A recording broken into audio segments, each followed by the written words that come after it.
Good evening and thanks for joining us on Sunday Politics, your one-stop shop for topical political developments in the country and beyond. On this platform, we dissect and digest issues in the polity that are dominating political discourse, with a view to bring you up to speed with essential and contemporary happenings in the world of politics, policy and governance. I am Musa Salmanu. Now let's start by keeping you updated with some major developments in the polity. Report indicates that President Bola Tinubu is planning to rejig his cabinet to ease out underperforming ministers. Tinubu has been facing increasing pressure from within and outside his party, the All Progressives Congress, to sack ministers, some of whom appear to have been inactive. The president had last year set up the Result and Delivery Unit, headed by the Special Advisor to the President on Policy Coordination, Hadiza Ben Osman, to measure the performance of ministers and other top government officials serving in his administration. He warned that any minister or aide that underperformed will be sacked. And Socio-Economic Rights and Accountability Project (SERAP) has filed a lawsuit against the Senate President, Mr. Godswill Akpabio, and Speaker of the House of Representatives, Tajuddin Abbas, over the failure to end the apparently lawful practice by the National Assembly of fixing its allowances and running costs, and the failure to account for the monthly running costs paid to members. Mr. Akpabio and Mr. Abbas are sued for themselves and on behalf of all members of the National Assembly. Now, according to reports, former President Olusegun Obasanjo recently alleged that the lawmakers fixed their own salaries and allowances contrary to the recommendations of the Revenue Mobilization, Fiscal Allocation and Fiscal Commission, RMAFC. Now on the platform tonight, we'll be kickstarting the analysis from the recent viral video showing one of Nigeria's notorious bandits and terrorist leader Bello Turji Fakai and his gang of marauding killers feasting on a stock mine-resistant armored personnel carrier, EMRA, apparently abandoned by Nigerian troops to escape being ambushed in a Zamfara forest, as the bandits were seen in the video effortlessly cutting away sophisticated military assets, including anti-aircraft weapons. Now, this development is coming amidst escalating security situation in the northwest in particular and the country at large, leading to mass abductions, killings and displacements of defenseless citizens who in some cases are levied by the terrorists to either access their farmlands or be able to sleep with their two eyes closed.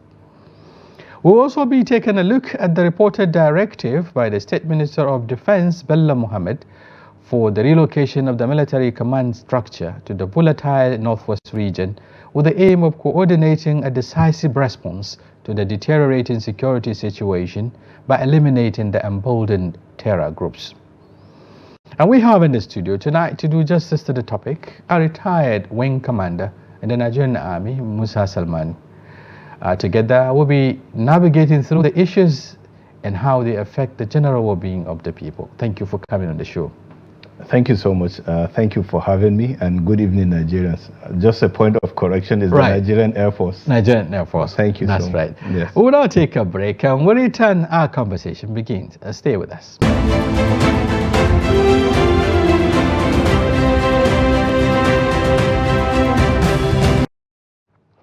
Thank you very much for staying with us. And now, as a tradition, welcome once again to the show, Retired Wing Commander. Thank you so much. We appreciate your coming. Yes, by way of getting your perspective on the tidbits we just ran, if you like, or the rundown. First has to do with the president, planning, as reported, to rejig the cabinet after more than a year now. Since inauguration. What do you make up with that? Well, so let me start with a caveat. As much as possible, I try to avoid anything political or politics. That's right.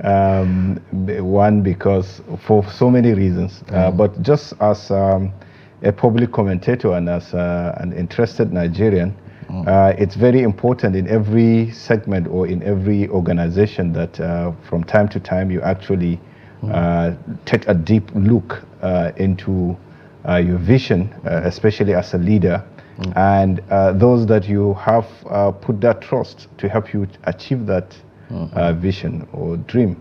And therefore to look and see, are we getting it right? Is there something that needs to change? Is there a perspective that I need to bring?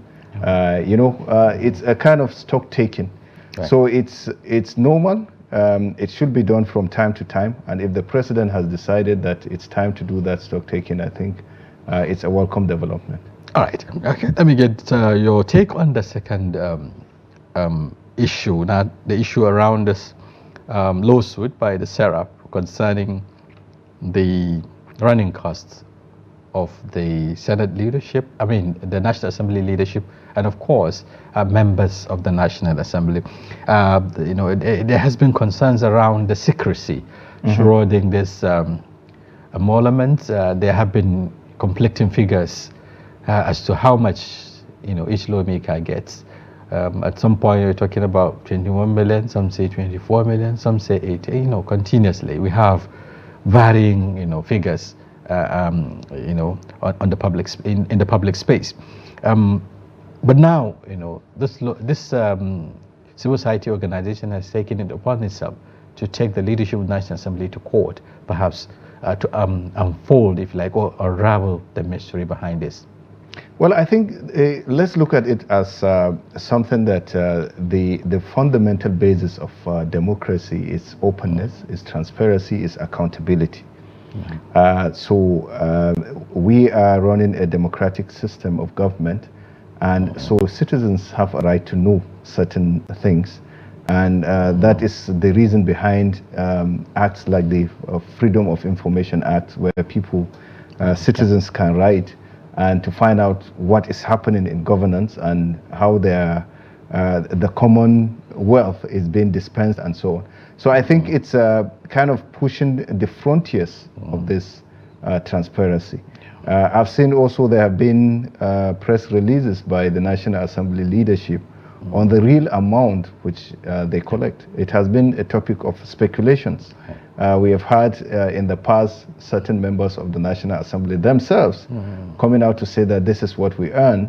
The revenue and mobilization coming out also to say given its own figure, which was also figures. Contradicted by the lawmakers exactly themselves. So it is good that someone has taken this up. I want to see it as a responsibility or a duty that citizens owe to themselves, or some people are taking up this responsibility, or some to kind of seek clearance or clarification. What is the real amount that the lawmakers are being paid, and what is it meant for? And so I honestly feel that it's a sign of our democratic growth. And I think there should be more frontiers, pushing these frontiers in several other aspects.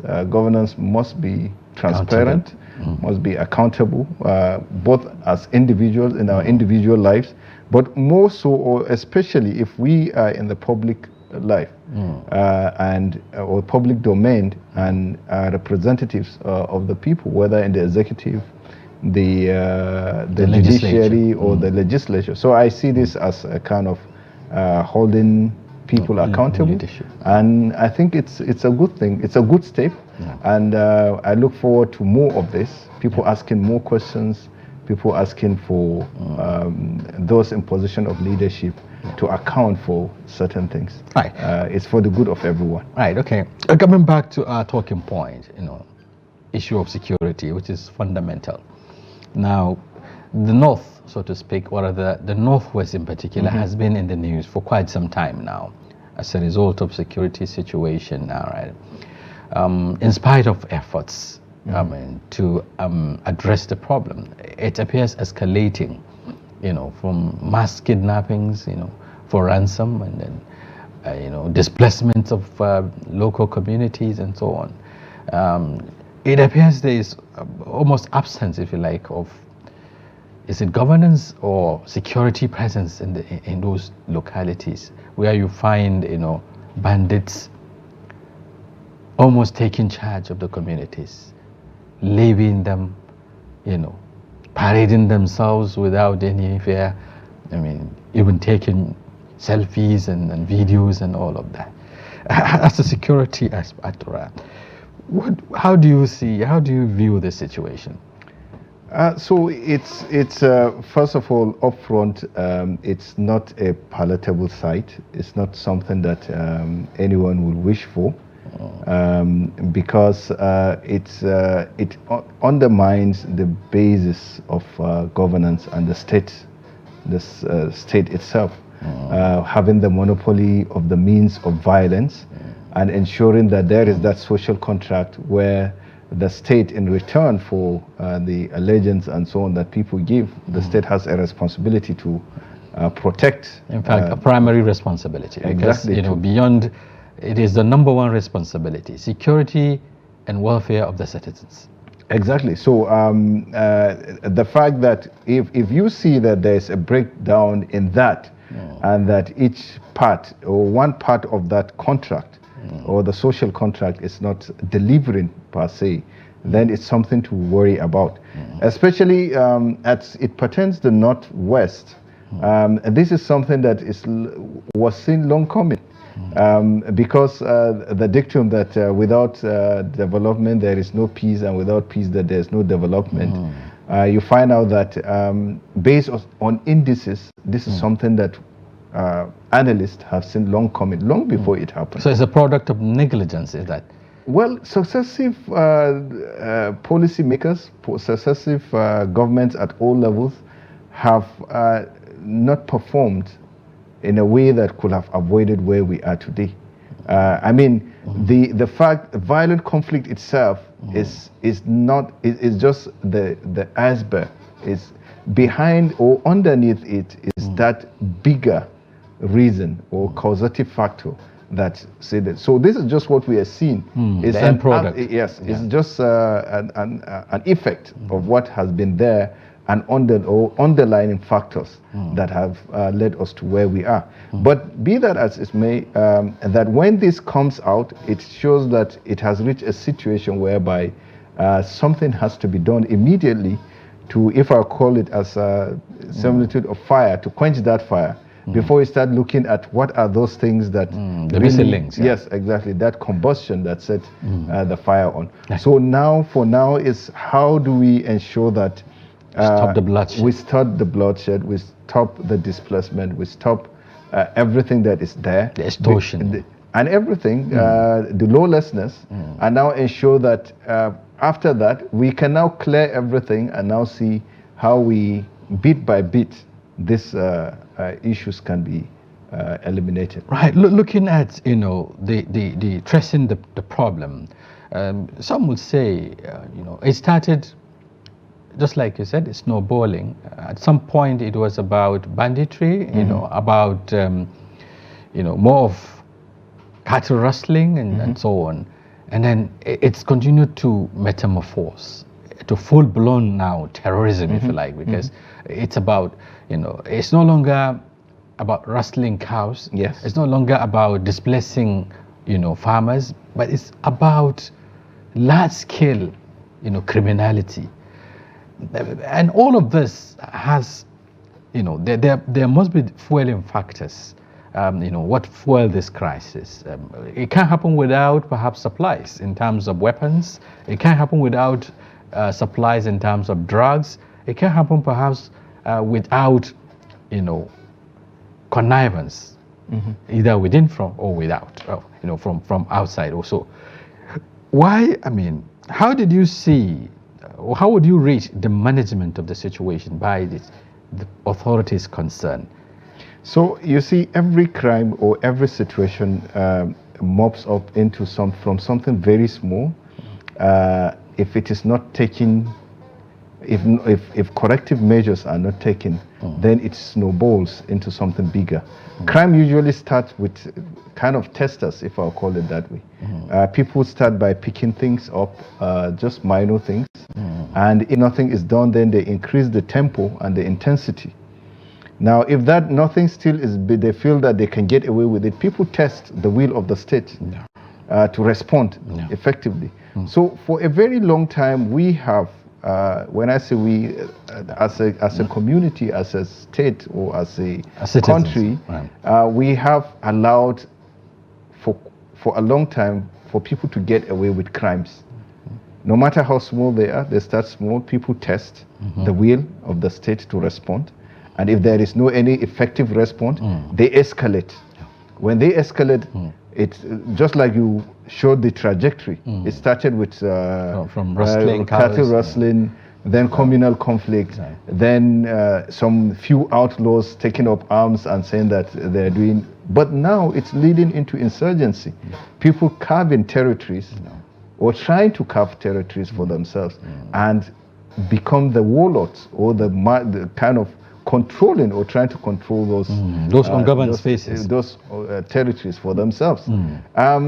So, and if we do not bring the full wrath of the law, it's going to escalate. It's going to get worse than it is today. We will think that can it get any worse? Yes, it can get worse. And if you talk about the issues of have there been any connivance or something or whatever, I think it's more not connivance in a way, willful connivance, but I think there could be willful negligence instead. Instead of connivance. When people connive, we want to partner with people to do something. But if people do not react or do what they are supposed to do, it could be out of deliberate negligence. Yeah, because if you examine, the nexus, you look at the network, so to speak, you begin to wonder how, first of all, these arms are coming in, even though they were linked to, issues around the fall of Libya and the rest of them, arms, and then the nature of the porous border and all of that.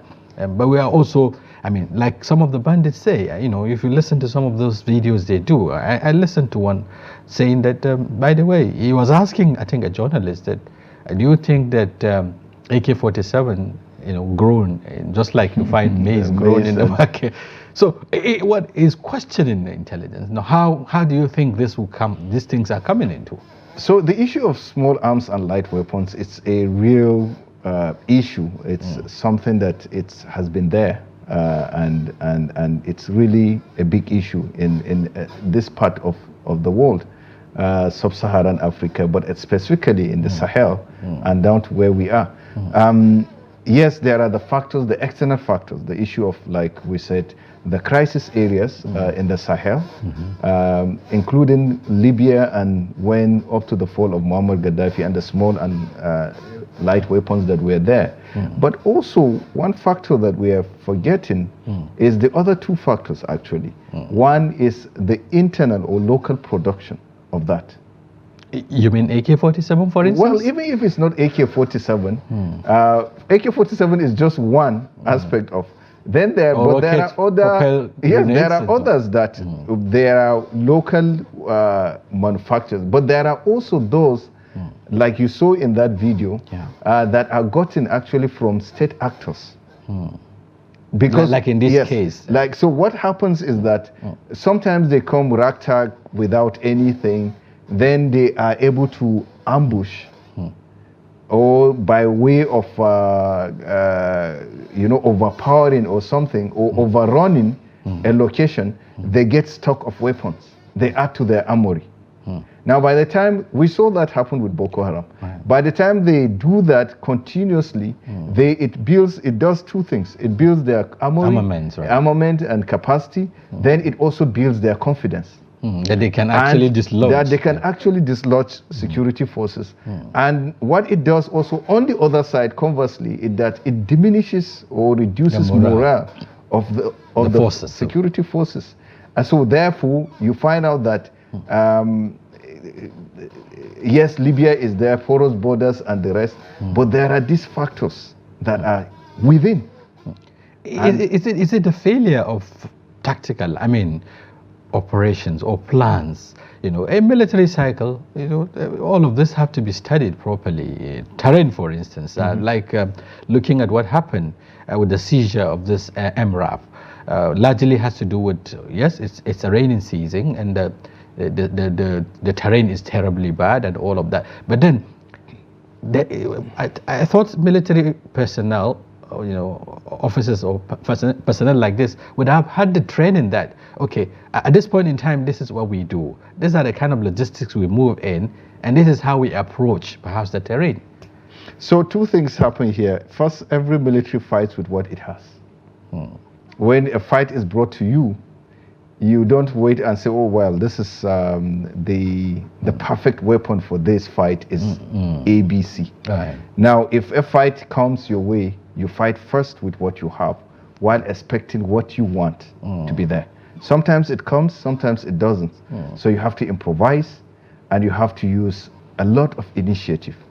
Now, in this particular case, and I have seen a press release from the Ministry of Defense, which narrates it as close to what you said. The terrain, the MRAP got stuck somewhere, and so there was a tactical withdrawal to ensure that there was no ambush and so on and so forth. And so these bandits took advantage of that gap between the withdrawal and when reinforcement comes to show this video and this. While that is laudable, because when a life is lost and so on, it's regrettable. Every other thing can be story altogether. What we will call on everyone, especially those is that we all know that when we plan for tactical withdrawal, that there are certain arrangements or measures that should be made, because scenes like this are very disturbing. One, they are disturbing to the civilian populace, the citizens, because it points a complete different picture, despite the failure, perhaps, of failure of something. So, for me, what will have it could have been better done, but I know the military that I know is that a lot of studies has been going on this particular incident. The situation is studied, what went wrong, who did not do what and who did not do what could have been done better, while of course there will be a lot of people being blamed for this action. But for how long are we going to push blames? Blame game, it has been part of it. When I say blame here, it's an internal mechanism. When a situation, after action review, when a situation happens, there's always the review of what happened, so that you avoid that. But I agree with you that the populace will be tired of hearing that we're going to review the situation, and there are certain things one will have thought that when such a thing happens, will have projected to know that they will want to seize this opportunity. They will want to show that they have captured, because if you listen to the video, I saw this video, when you listen to the narrative, they want to show that they dislodged the military and they took over this. So even though there were no casualties, there was no to confirm but there was no initial out, there was no any resistance, but they will want to point, because look, perception. When you're fighting, security entirely on itself, it's about perception management. People feel what people feel is the most important part of it. A place might be very secure, but when people feel insecure in that place, then it's not secure. A place might be very insecure, but people feel highly secure, and all that goes about information management. How do you send out the information that is there? Now they send out this information to show that they have overrun, they have captured, and they set it on fire. Success, right? To their local or to their co-bandits, they are telling them, we are strong, join us, we can overcome the military, you can see their weapon, we have been able to demobilize it and take when we talk about that, it reminds me of a number of similar cases of this such dislodgement. In some cases you find out that there are casualties. For instance, in Niger, I remember somewhere around Shiroro, so I mean, where the bandits were able to dislodge, displace an entire military unit, and kill a number of soldiers. I'm sure you remember that incident. Yes. And it also happened severally, perhaps in the theater of operation that is talking about the Northeast, where you find out, they were able to dislodge and then take in stock of, military equipment. like in their own case, they don't burn, perhaps they use.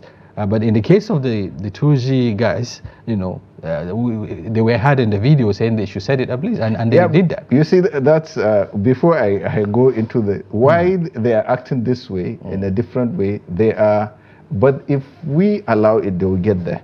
It's a gradual process. Now they don't know how to operate them. They don't know the effect of even those weapons and so on. So they are still a disorganized, you know, a kind of setting and so on.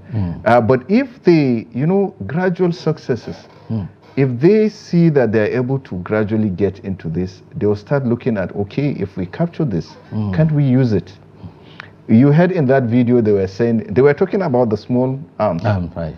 You know, the personal, the rifles and the rest. They carried them, and so on. It's the vehicle itself that they don't know perhaps what to do with. Whatever.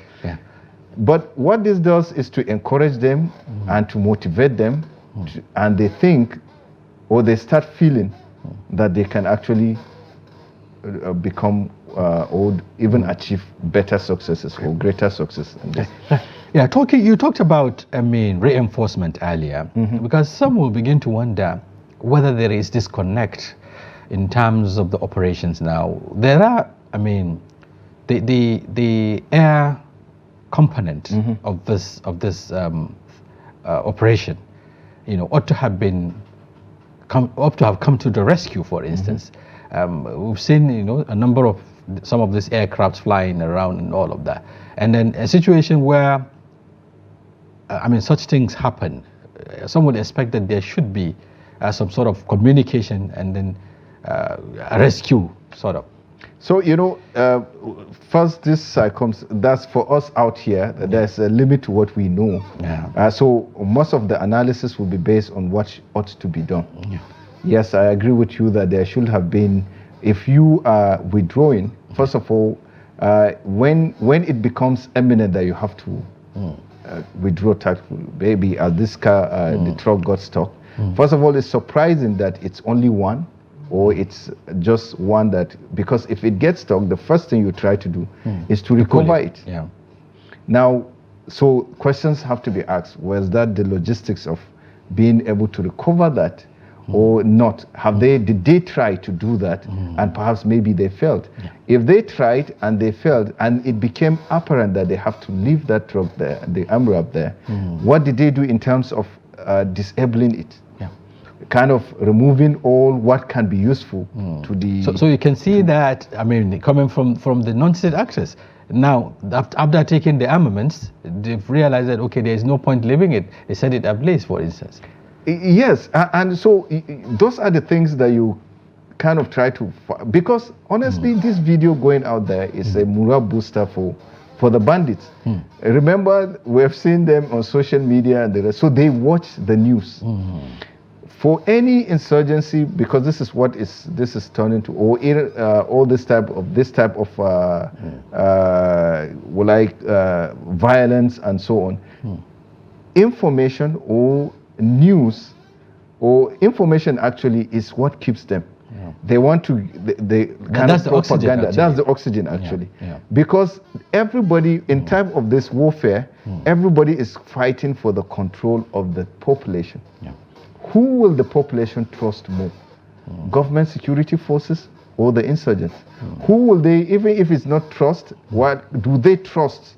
The government security forces, or will they fear these bandits the more? So what they are trying to do is to send the information out there. It's a psychological warfare to send the information out there that we are capable of doing this. Then who are you as a community? Even though that wasn't the scenario. Yes, of course. You know, everything is fair for them. Even though that was not the truth, but they will find to turn it to their own advantage to say that we are capable of doing this. So any community that wants to resist us, be warned, you can't do that to us. And it is coming at a point, you know, people are talking about community action, so to speak, and perhaps looking at the gaps. You know, people are encouraging citizens, you know, to rise up to the occasion. We've seen some headways, so to speak, and then I mean some should I say trials in Moriki, for instance. Is it in Moriki? No, I think it's somewhere in Zamfara, where the citizens had to confront, the bandits and kill about 27 or 37 of them, and then, so people are beginning to think that there is need for people to also rise up to the occasion and fill the gap, since there is absence, near absence of security, so to speak. So there is a spectrum, kind of, between all the security forces, government security forces participating, up to, and in between there are other steps up to where you say that it's the community that should take charge of its own security. Now, and that is the last part of it, where perhaps there's a complete breakdown of law and order. Now, in between there are modules, or there are models that have worked elsewhere, where, for example, security forces, and this have been said over and over again, even government has acknowledged this, the insufficiency of the numbers. In terms of the boots. In terms of boots on the ground. Either it's police, or the military itself, or other paramilitary that take charge, or like NSCDC, because they look after critical infrastructure and the rest. What is the number vis-a-vis the population, vis-a-vis the geographical size, or the geographical space that they have to take off? So there is that in, say, okay, you increasing that number that you have.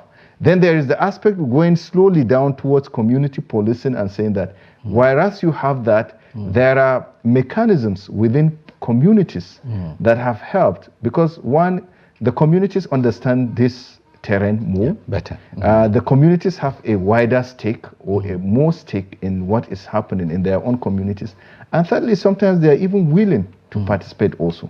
Now, what should not be done is to be left to the community to manage this on their own. There must be an umbrella whereby, and we have seen that in the Northeast, for example, where the Civilian Justice Task Force had collaborated with government security forces and led and embedded in a way and helped to dislodge some of this because of the obvious advantages that we have said. So community involvement, to a large extent, cannot be divorced of this effort, because they know the terrain. It is them. People always say that the closest solution to any problem is the people closest to that problem, or the most the best solution. So even though there are issues around trust deficit too, substantially you find out, and there have been cases, issues around compromises to some extent, community engagement, or rather the communities get involved wholeheartedly, but then along the line they are compromised, by also, corrupt, so to speak, or those who are also compromising within the security architecture. So, the security architecture is actually a reflection of the society, of the wider society. And these members of the security are not angels from heaven, or from citizens from another country. They are picked from within the society or the communities. However, what we expect is that the screening process is such that it will have screened out the bad eggs, the bad guys, to a large extent. There is no system that is 100% perfect, but continuously, when it is done based on certain parameters, that you find out that you substantially reduce the budget of those questionable so elements. You can't completely take out that.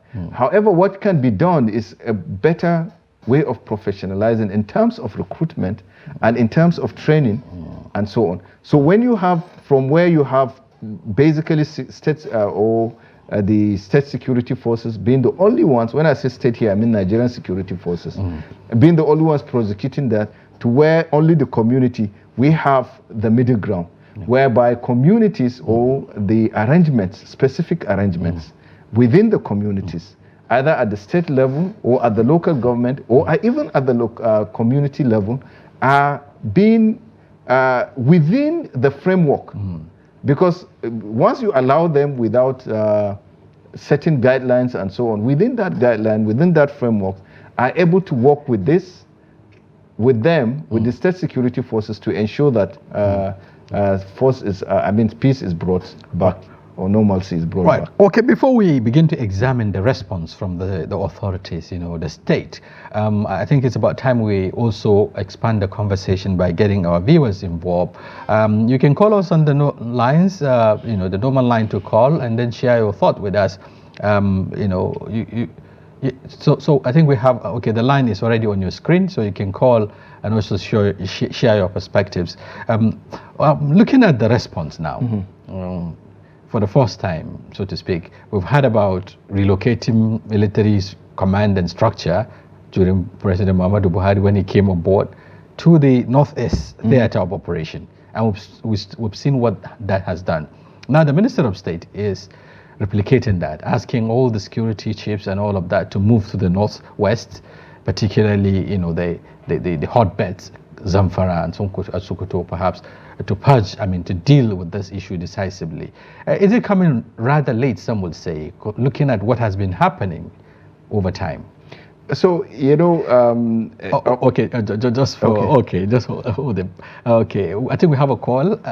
Hello, good evening. Good evening. Yes, who do we have on the line? Shamaki is on the line. Sorry, the name again? Shamaki, Shamaki. Shamaki, okay, where are you calling from? Well, Akwanga, Nasarawa State. Akwanga, go ahead, please. Yeah, in fact, it is very unfortunate and sympathetic situation. These people, they are not up to 1 million. But they are dealing with millions of people in another part of Nigeria. And the truth is one. Government officials are behind these people. That's an allegation that cannot be substantiated 100%. Sorry to say that. So the truth is that government must bring perpetrators to book. Perpetrators must be dealt decisively. Otherwise, this menace cannot stop. For how long will you continue watching this thing going on? So something needs to be done about this thing. This is a national disgrace. If a bandit can seize Amo career, what next step left?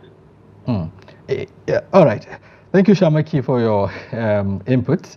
Shamaki is thank you very much. He's also looking at the situation, even though we've talked about the circumstance perhaps that may have led to that. But then he said it's a national embarrassment. Okay, we are also, I don't know if you comment on what he said, and then, respond to the question I asked earlier. Okay, well, so let me start with the question, which is the movement of the military hierarchy. Yeah. So there is some of this actually are more symbolic, if I'll put it that way.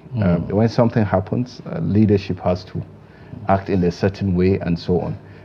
Because why do I say that? The division,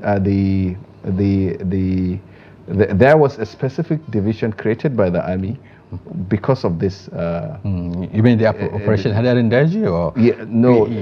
So a division is such that before the one mechanized division in Kaduna was the one actually covering up to Sokoto, Kebbi, and the rest. But when this issue started, or long before it, the Nigerian army... Sorry, we have to interrupt again. Oh, okay, we have another caller. Hello, good evening. Hello, good evening. Hello?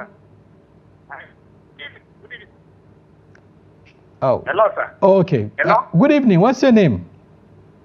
This is Mohammed, sir. Okay, where are you calling from? From Niger State. Sorry, I didn't get that. Niger State. Okay, go ahead. It's very unfortunate that the bandits can see the whole among career. How come, sir? How come? People that are supposed to take care of us, I don't know. If there was a time somebody told us they don't have equipment that can trace wherever the bandits are. How about those equipment? Are they not working again?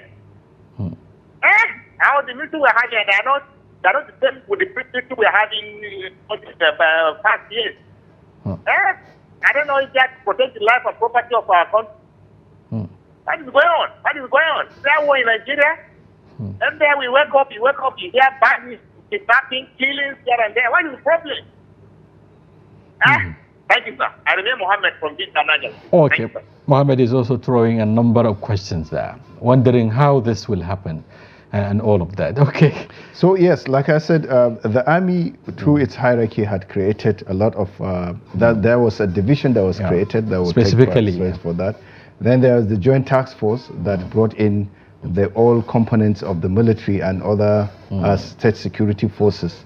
So there, we have the GOC, we have the theater commander, they're all around Sokoto, Zamfara, Katsina, and the rest, all those areas that are.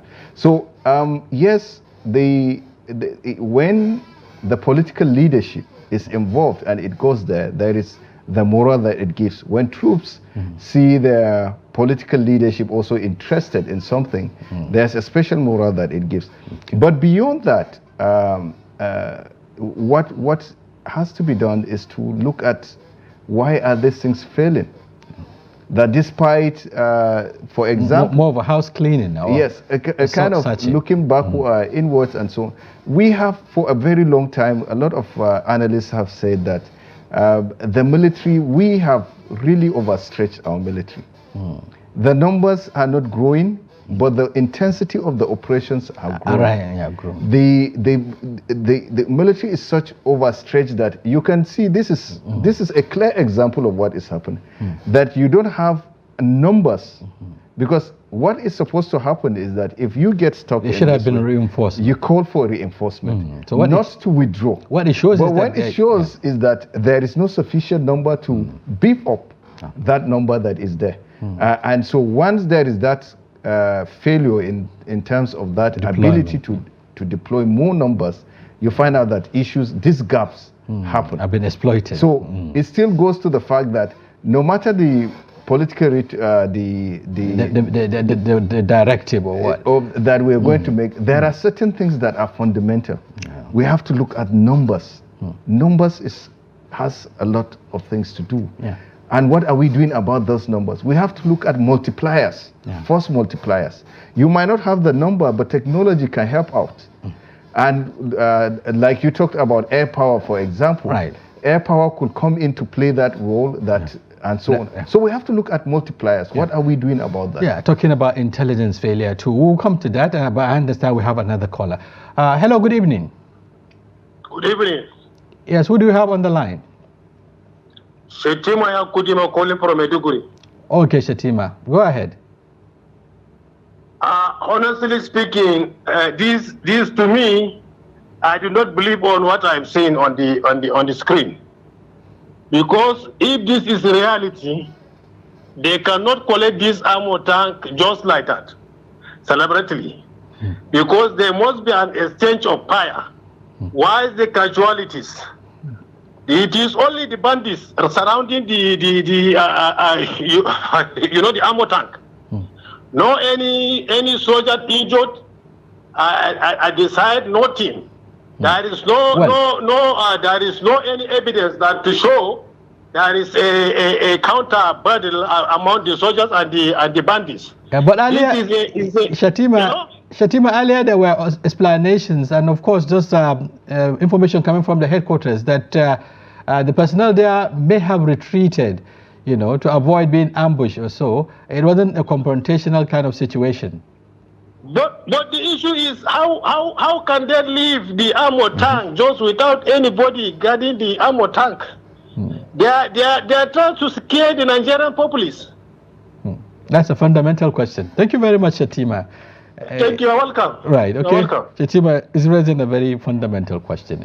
Yes, and allowing these assets without. Yes, we have said that obviously there's a failure somewhere, because you don't allow an asset this price, even one for the value of the asset itself, but secondly for the propaganda value that it will have. Just like it is having. Just like it is having now. Like the question Shatima is asking, which is a lot of what citizens will ask, is that, are we safe? If something like this will happen. It will happen and the rest. So this is the effect that the bandits wanted this to have. And I'm sure those that were faced with that situation, whoever the commander of that of the patrol was, will have thought of that, what is the value, the propaganda value of this? And what are the what are the options left for me to? Yeah. Now, yes, the fact that they withdrew, like I said, points to something. Yeah. The inability for reinforcement. Yeah, that's why. The inability, and you ask questions that, how long were they off their base or wherever they were coming from? And how long will it have taken to get reinforcement? Was it the best decision at that time to have withdrawn without... perhaps, the expectations perhaps would be, instead of allowing this asset in the hands of the non-state actors, it could even be demobilized. We have seen that in a lot of situations, that when it becomes so apparent that, because it got stuck, for example, like I said earlier on, if there were 2 or 3 of this type of vehicle, they will have had the possibility of pulling it out. That's one. Because when you're going out with something that, even normal car, you plan for if it breaks down. Does the terrain in the first place even require mine-resistant ammo carrier? Because have there been issues around mines? So, this, because there is also force protection. You want to be sure that your troops, if they're going into combat, that for as much as possible you protect them. So that could explain why they were going into that. Now, whether it will be, it should have been a tracked vehicle. When we say track, that's the one that has these chains, or it should have been this type, is also another question. But like I said, also, you fight with what we have. Okay. Now, so it goes back to issues of procurement, it goes back to issues of what you have deployment available, and also the SOPs as to when such a thing happens, what should the troops do? The options available. Yes. Okay, I think we have a caller. That will be our last caller for the day. Hello, good evening. Hello, good evening. Hello. Yes, who do we have on the line? Very quickly. What's your name and where are you calling from? Oh, Engineer Hassan, calling from Akwa Ibom. Go ahead, Engineer. Very, very quickly. Yeah. Thank you very much for having me. Yes. Just go ahead and make your point, please. All right. Are you there? Very well. Go ahead. Just make your point. Okay, I'm going straight to the point. The problem we are seeing on screen today is what I've been telling Trust TV. And thank God, the same gentleman that has been anchoring the program is the person that is doing it today. Congratulations to all of you that what I have said in the past has come to play, and it will continue to play. What are you trying to say, please? Yes, I said that we Nigerians, we cannot continue to do the same thing the same way and expect a different result. Very good. I think you've made the point. Thank you very much. Yeah, we can't continue to do the same thing and expect a different result. Maybe we exactly, and that's why we call for rejigging of this kind of a reassessment and saying that if we've done that in the Northeast, we should have had a template. After 10 years or 50 or more, 2009 to date, we cannot convincingly say that it's a new system or a new type of warfare. We ought to have learned from the mistakes in the past and adapted our trainings and so on and so forth to what has been existing. So the fact that so it shows that a kind of we not being ahead. We're not fighting ahead of the enemy. Right. Okay. Thank you very much. Retired Wing Commander Musa Salmanu, for your informed perspective. I understand time is not on our side. The need to do some soul searching. The need to review the situation, and of course look at the template and see what is not working and what needs to be done to make it work. Thank you very much once again. Thank you for having me. And viewers, on behalf of the technical crew, this is a wrap on this week's edition of Sunday Politics. To join us next week, we'll be back with another interesting topic and personalities. Until then, I'm Shafiu Suleiman. Many thanks for staying with us.